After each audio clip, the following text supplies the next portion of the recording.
à quelqu'un, bienvenue dans le sanctuaire de la liberté, où l'amour de Dieu restaure. Merci Seigneur. Bien-aimés, c'est le sanctuaire de la liberté. Nous ne disons pas ça juste pour dire, parce que nous croyons que Dieu a décidé, nommer ces lieux sanctuaire de la liberté pour rencontrer ses enfants. Amen. Ce qui est arrivé à la sœur Marthe n'est pas exclusivement pour elle. Ça veut dire que tel que tu es assis là, dans ce sanctuaire, Dieu veut démontrer qu'il est Dieu dans ta vie. Donc tout ce que tu as à faire, c'est d'avoir un cœur ouvert pour recevoir Dieu dans ta vie. Lève un peu ta main droite. Dis Seigneur Jésus, tout ce qui m'a toujours tourmenté, intimidé, bloqué, ralenti, je le remets entre tes mains. Démolis ces choses au nom de Jésus. Parce que tu as dit que tu as paru sur la terre pour détruire les œuvres de l'ennemi. Au nom de Jésus, dans ma vie maintenant, je déclare que ces œuvres sont détruites au nom de Jésus. Je reçois. Amen. Merci Seigneur. Merci. Quand j'ai entendu ce témoignage, je me suis dit, alors, je viendrai tous les dimanches préparés. Et je prie que vous aussi, vous veniez les dimanches préparés. Vous savez, venir à l'église, ce n'est pas aller à une religion. C'est différent. Quand tu vas à une religion, on te montre des pratiques religieuses qui ne vont pas te satisfaire. Parce que quand tu sors de là, tu dois aller trouver des solutions ailleurs. Mais quand tu viens rencontrer Dieu, il ne te laisse pas aller trouver des solutions ailleurs. Parce que lui-même, il est la solution. Est-ce que vous comprenez la différence? Donc, quand vous venez ici, dans le sanctuaire de la liberté, venez avec un cœur prêt à toucher le roi des rois, le Seigneur des seigneurs. Et je vais vous dire une chose, bien-aimée, tu ne sais pas quand est-ce que Dieu va te visiter. Ce qui fait que tous les jours est un rendez-vous. Est-ce qu'on peut dire un bon amen? Nous allons continuer brièvement sur le message est-ce qu'on peut dire ensemble, les dans nos vies. Amen. Nous allons parler de transformer et impacter son milieu. Je commence par vous dire ceci et essayer de vous rappeler ce que nous sommes en train de dire depuis, et puis établir un point important. Dieu a donné la capacité divine, donc pas une capacité humaine, mais une capacité divine à tous ses enfants d'arrêter le cycle de la méchanceté sur la terre. Je répète, Dieu a donné une capacité, pas humaine, mais une capacité divine à tous ses enfants d'arrêter le cycle de la méchanceté sur la terre. Rappelez-vous que nous avons dit ceci, que le diable a initié l'homme à l'amour du monde. Le diable a initié l'homme à l'amour. Et nous avons défini l'amour du monde. Nous avons dit que l'amour du monde amène l'homme à préférer son confort à la volonté de Dieu. Et l'amour du monde pousse l'homme à chercher sa satisfaction au détriment des autres. Donc, l'amour du monde fait deux choses dans ta vie. Elle te pousse à chercher ton confort plus que la volonté de Dieu. Et elle te pousse à satisfaire, chercher la satisfaction, ta satisfaction au détriment des autres. J'insiste sur ces deux choses-là. Donc je cite, préférer ton propre confort à la volonté de Dieu et préférer ta satisfaction au détriment des autres. Ces choses ici sont l'expression de la méchanceté qui est produite par l'amour du monde. Qu'est-ce que l'amour du monde en toi va produire? L'amour du monde en toi va produire la recherche de ton confort à la volonté de Dieu et la préférence à se satisfaire au détriment des autres. Est-ce que vous avez retenu ces deux choses-là? OK. Donc, ces deux choses ici deviennent l'expression de la méchanceté. Si tu veux voir la méchanceté en œuvre, deux choses prennent place. D'abord, mon confort, et puis deux, ma satisfaction. Quand tu cherches ton confort et que tu cherches ta propre satisfaction, tu manifestes la méchanceté. Est-ce que nous sommes ensemble jusque-là? Je vais expliquer si c'est un peu compliqué, je vais expliquer. Vous verrez que partout où les hommes ont dit « j'aime », quand un homme dit « aime »,« j'aime », et si je parle de l'amour initié par l'homme, pas initié par Dieu, quand l'homme dit « j'aime », ou quand l'homme manifeste l'amour du monde qui a été introduit par le diable dans le jardin d'Éden, vous vous rappelez l'histoire? Quand l'homme dit « j'aime », il le démontre, je dirais, malheureusement, quand l'homme dit « j'aime », il le démontre par la méchanceté. C'est vrai que c'est contradictoire, mais c'est le seul moyen pour l'homme de montrer qu'il aime.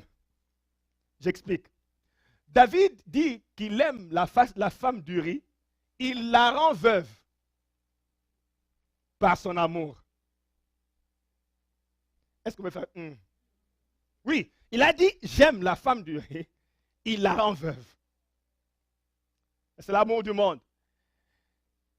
La femme de Potiphar dit qu'elle aime Joseph. Elle l'accuse faussement et le fait coffrer ou le fait arrêter. Delilah dit qu'elle aime Samson. Elle le démontre par la trahison. Est-ce qu'on peut dire l'amour du monde? Ces choses ne sont pas seulement passées dans l'Ancien Testament, même dans le Nouveau Testament. Je voudrais qu'on comprenne que le monde est infecté d'un virus qu'on appelle méchanceté. Nous sommes ensemble jusque-là. Et je crois que vous l'avez déjà expérimenté. Ce n'est pas seulement dans l'Ancien Testament, même dans le Nouveau Testament. Les gens ont crié « Hosanna au plus haut des cieux ». Béni soit celui qui vient au nom de David, au nom du Seigneur. Pour le démontrer, ils l'ont crucifié.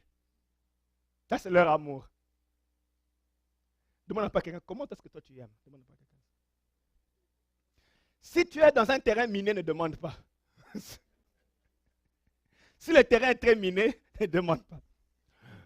Mais demande pas ceux qui sont derrière. Comment est-ce que toi tu aimes? Ils ne veulent pas dire. Hein? Bien aimé, ma question est celle-ci. Le mot amour est un mot très vulgaire. On l'annonce partout. Mais comment est-ce qu'on aime vraiment? J'étais en train d'étudier pour voir l'amour du monde, comment il s'exprime. Quand toutes les nations se mettent ensemble pour prouver leur amour, ils se disent maintenant nous voulons aller montrer à telle nation qu'on l'aime. On se réunit dans ce qu'on appelle Organisation des Nations Unies. Et on va vite pour montrer notre amour. En fait, ils l'ont démontré à l'est du Congo, où ils ont amené la plus grande concentration des forces des Nations Unies pour aider le peuple et montrer leur amour. En démontrant leur amour, ils ont augmenté le taux de viol à l'est de la République démocratique du Congo, au point où maintenant cette zone est sur Wikipédia. Ça veut dire que c'est devenu populaire. La zone est devenue célèbre. Pas à cause des diamants, pas à cause de l'or. La zone est devenue célèbre à cause du viol.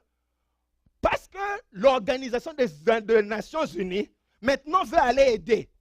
Et ils atterrissent en parachute, ils augmentent le taux de viol, qui maintenant est élevé à 400 000 l'année. Reporté. Sans compter ce qui n'est pas reporté. Ça, c'est quand les hommes veulent aider. On voulait aider la crise des États-Unis. On a dit, on va prendre des gens intelligents, qu'on appelle bankers. On va les mettre ensemble pour réfléchir et aider le petit peuple à sortir de la crise. Les gens perdent des maisons, les choses deviennent compliquées. Donc, on appelle les bankers. On dit, on le met ensemble, aider un peu le petit peuple. Les bankers étudient, disent, on doit encore augmenter les dettes pour faire fonctionner l'économie. Alors, on dit aux bankers, mais vous ne trouvez pas que ça pénalise? Mais dire, non, il faut que quelqu'un perde. Et l'économie ne veut pas perdre. Donc, tu vois ces gens avec plus de dettes.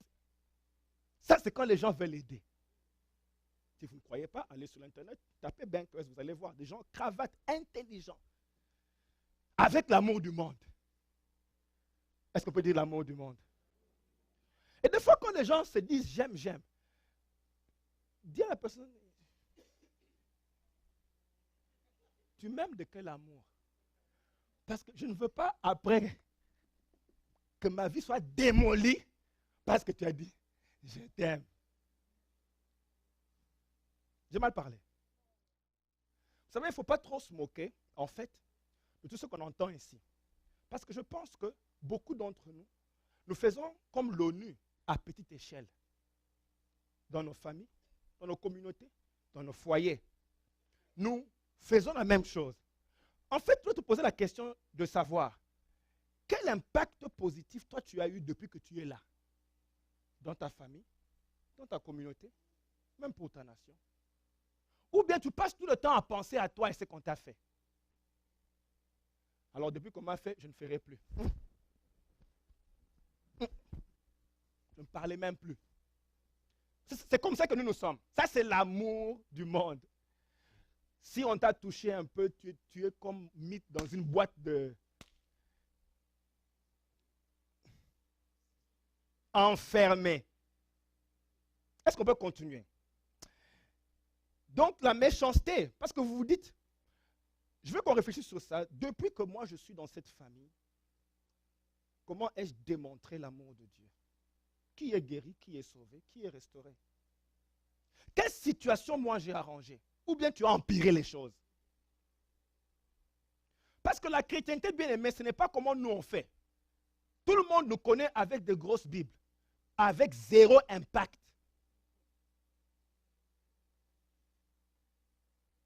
Voilà la Bible, voilà les gens de Bible. Quand je parlais, je pensais à ça. Non, pas à lui, je pensais à ça. Donc, voilà, bien aimé, notre chrétienté, elle n'est démontrée que dans ça. Quand c'est comme ça, je vais à l'église, hein, tu laisses des problèmes de famille à la maison, tu laisses des gens tristes, tu vas à l'église. Tu reviens, toujours les problèmes sont là. Quand est-ce que ta présence, ta chrétienté, va transformer les vies des gens?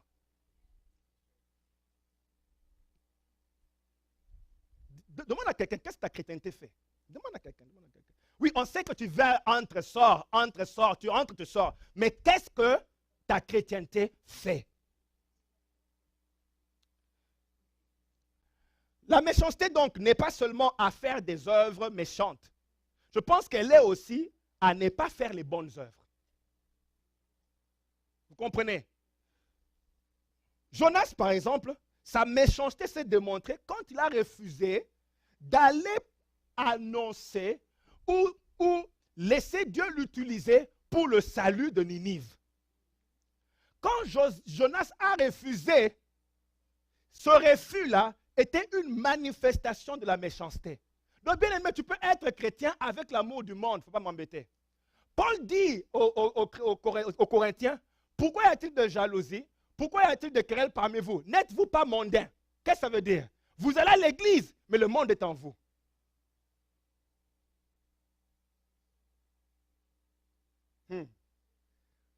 Est-ce que toi tu viens à l'église et le monde est en toi? Le monde en nous nous rend méchants au point où on peut être chrétien sans avoir d'impact. Oh Seigneur, aide-nous. Vous savez, moi je suis fatigué de seulement venir à l'église, entrer, sortir. Ça, ce n'est pas l'essentiel. L'essentiel ici, c'est quand Dieu te posera la question et il pourra dire bon et fidèle serviteur. Ça, c'est essentiel. Parce que ça sera la clôture. Bien aimé, fais une année à l'université. Une année, comme chez nous, dans les écoles primaires ou secondaires, il y a ce qu'on appelle la proclamation. Une année, là, c'est bon. Mais maintenant, la proclamation, c'est ça l'essentiel. Quand on dira premier, deuxième, à doubler. Est-ce que vous me comprenez? Est-ce que, bien aimé, est-ce que tu penses que tu vas passer?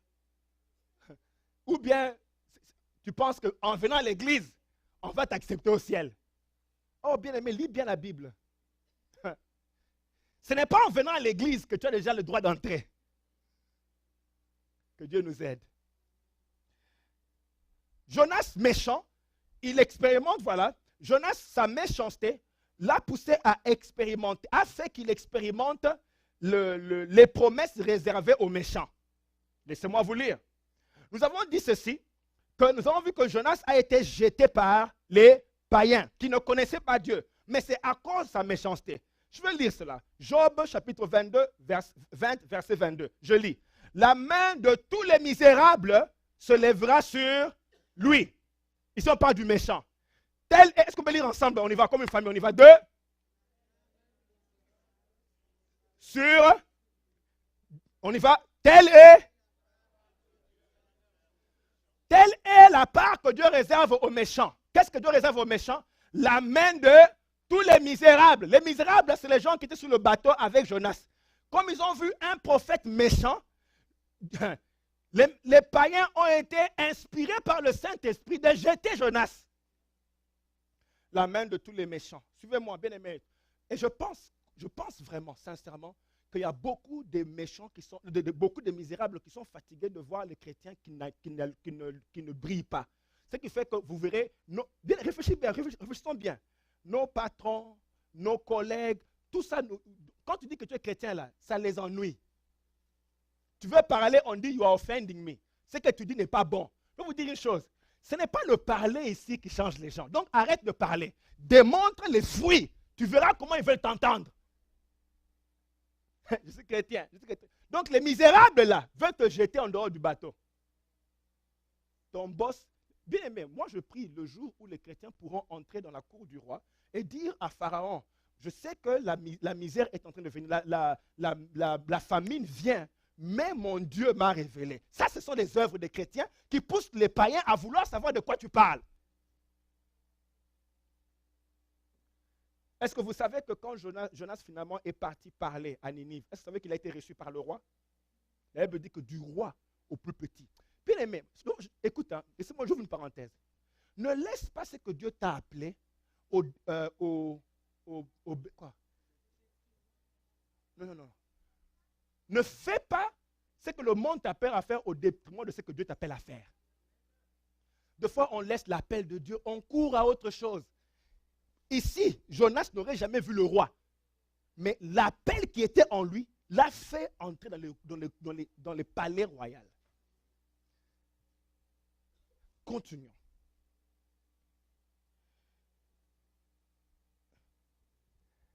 Je vous ai dit le dimanche passé, que je crois qu'il y a 2 dimanches, que les eaux, en fait, c'est l'arme que le diable utilise pour nous engloutir. Vous vous rappelez? Et là, ici, Jonas a expérimenté, à cause de sa méchanceté, a expérimenté l'engloutissement par les eaux. Jonas 2:3, elle me dit, tu m'as jeté dans l'abîme, dans le cœur de la mer. Et le courant d'eau vous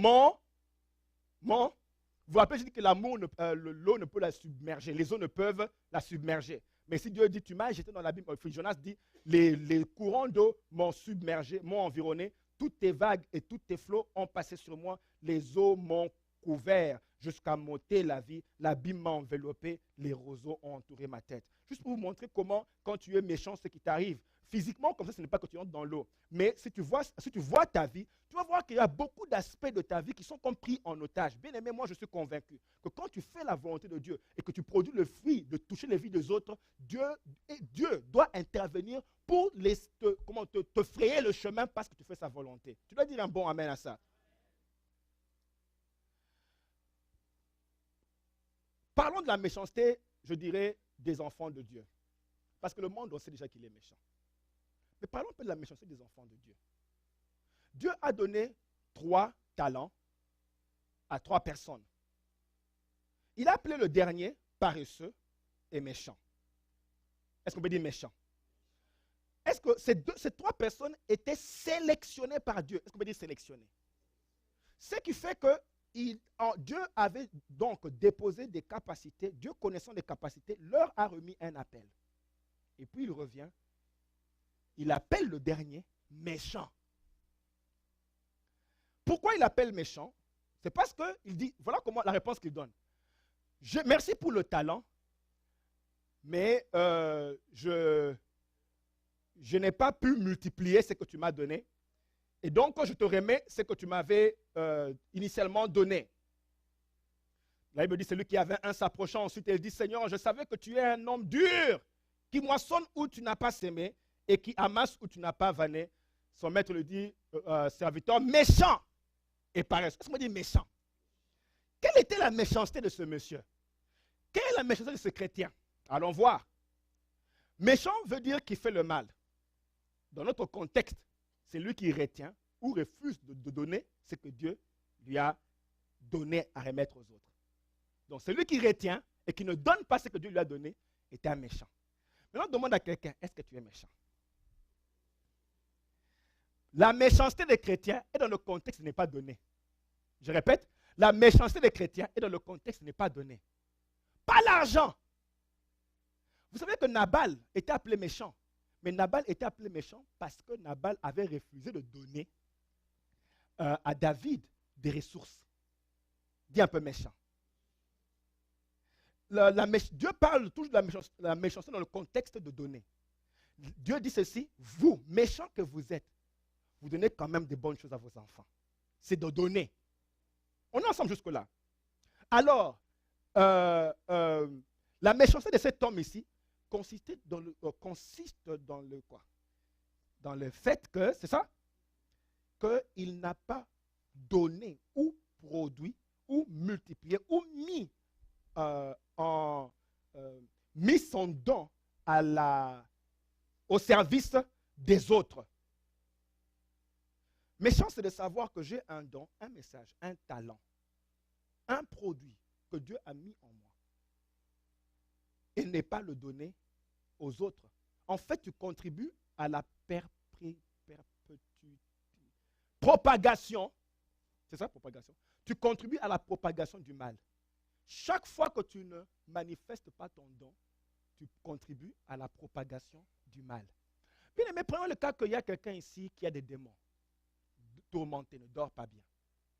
Mais, toi, tu as le don, l'appel de prier pour les démoniaques. Mais comme tu es busy, tu dis en tout cas, Seigneur, toi-même tu sais, envoie quelqu'un d'autre le délivrer. Mais, bien aimé, je veux que tu réfléchisses bien. Tu as quelque chose, tu ne le donnes pas. Et je vais vous dire une chose, le méchant là, il avait une raison. Donc les méchants ont des raisons. Ah non, tu vois. Mais écoute, est-ce que tu as compris? Ou bien, j'imagine un jour on serait devant Dieu. Dieu, est-ce que tu connais les États-Unis, comment ils sont? Pour m'envoyer, moi, faire des choses que tu me demandais de faire. Demande à pas quelqu'un, est-ce que tu es méchant? La Bible nous enseigne que le Saint-Esprit nous donne l'esprit, l'amour de Dieu, qui est l'antidote contre le mal qu'il y a dans nos familles, nos relations et sur la terre. C'est un fruit, donc, et nous sommes les arbres. L'arbre, le fruit, c'est l'amour, et nous sommes les arbres qui produisent ce fruit-là. Mais suivez ce que Dieu dit des arbres et de leurs fruits. Ézéchiel chapitre 47, verset 12. Dieu dit ceci. Sur le torrent et sur ses bords, de chaque côté, croîtront toutes sources d'arbres fruitiers. Le Saint-Esprit, comme les fleuves qui coulent, va couler et tous ceux qui sont connectés à lui seront comme des arbres. Qu'est-ce qu'il dit? Des arbres fruitiers. Leur feuillage ne flétira point et leurs fruits n'auront point de fin. Ils mûriront tous les. Et puis? Ok, la suite. Est-ce qu'on peut lire ensemble comme une famille?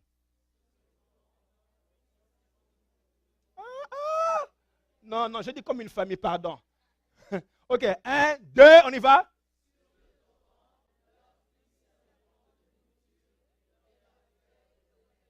Bien-aimés, suivez-moi très bien. Dieu a fait de nous, Dieu en nous créant, Dieu prend les réalités physiques pour expliquer les réalités spirituelles. Donc quand tu dis que tu es un arbre, qu'est-ce qu'il dit?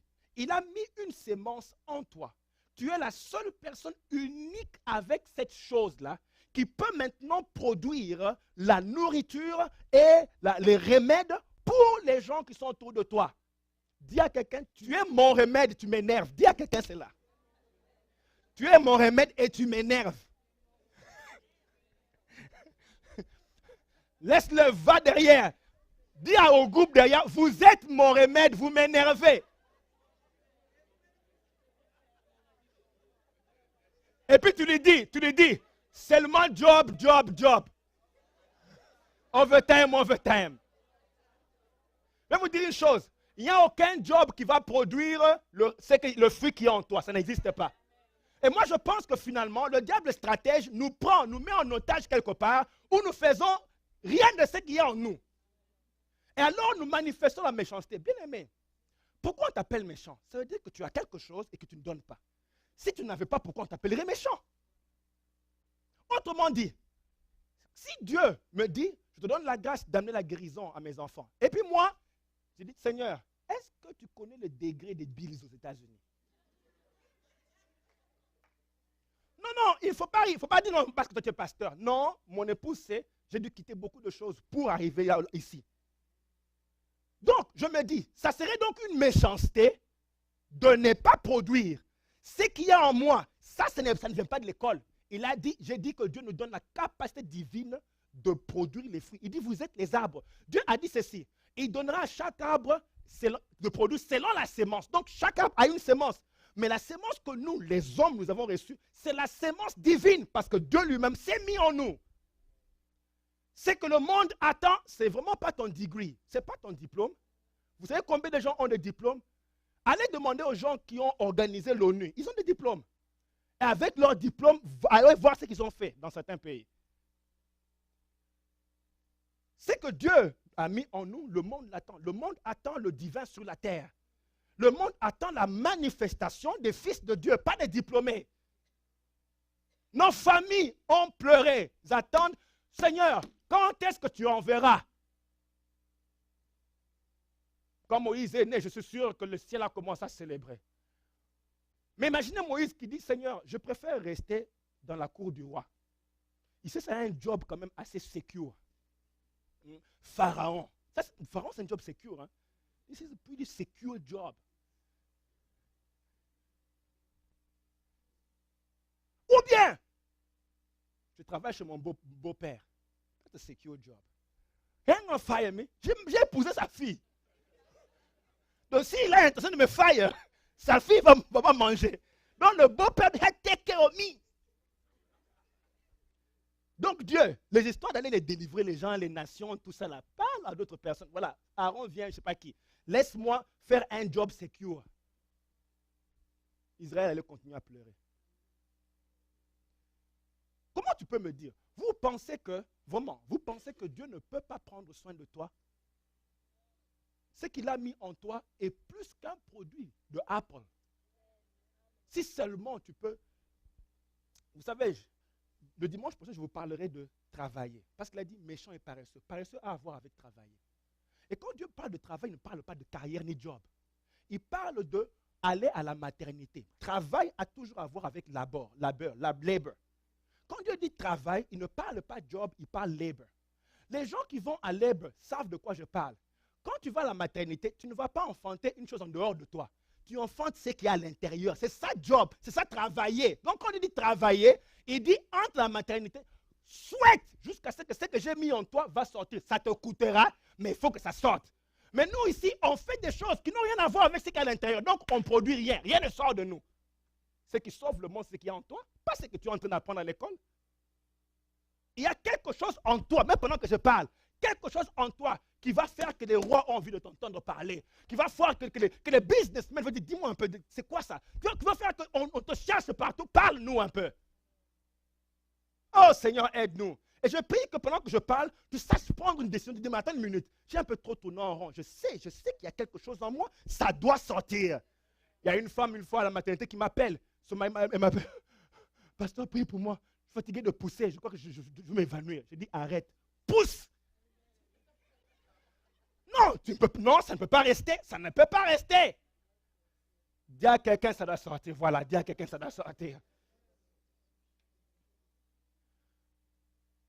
Oh, le monde attend des gens qui sont prêts à s'allier avec Dieu et pousser des choses divines sur la terre qui va transformer le monde. Bien aimé, je vais vous dire une chose. Si tu ne sais pas décider pour Dieu et dire, Seigneur, je suis sur la terre avec une mission, même si je ne mange pas comme je veux, même si je ne conduis pas la voiture que je veux, même si je n'ai pas la télévision flat screen 60 inches que je veux, même si je n'ai pas le téléphone, le tout dernier iPhone, pod ou 7 comme tu veux, Je vais vous dire une chose. Vous pensez que les gens qui sortent l'iPhone 7, 5 tous les mois, là, vous pensez qu'ils sortent ça pour qui? Ils sortent ça pour que les gens puissent se vider les poches et restent avec rien. Comme ça, ils vont aller chercher 5 jobs pour payer pour ça. Donc, même si ce n'est pas le téléphone que je veux, Seigneur, que je ne meure pas emprisonné ici dans ce pays en train de faire. Oh Seigneur.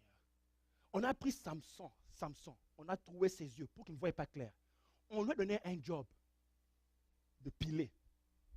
Tourner je sais pas, tourner en rond. La moule. Un gars musclé, ouais.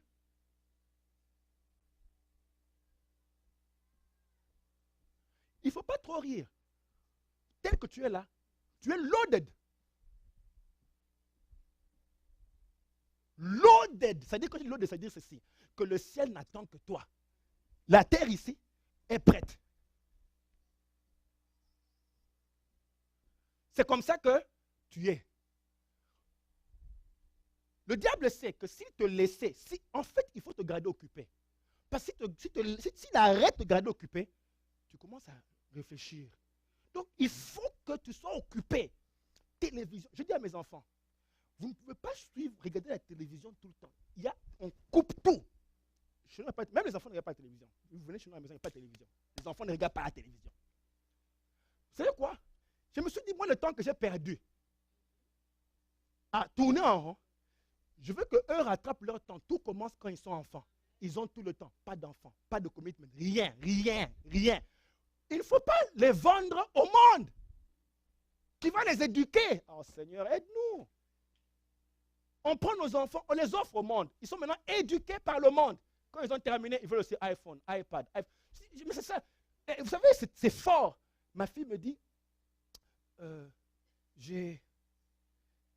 son anniversaire, elle veut un téléphone. Je dis, tu veux un téléphone? Oui, je veux. Le téléphone coûtait 250 $. Je dis, mais attends, tu connais qui? Mais vous savez quoi? Vous savez quoi? Publicité bombardée. On se rassure qu'il commence déjà the buying habit des minorities that spend money they don't have to impress people.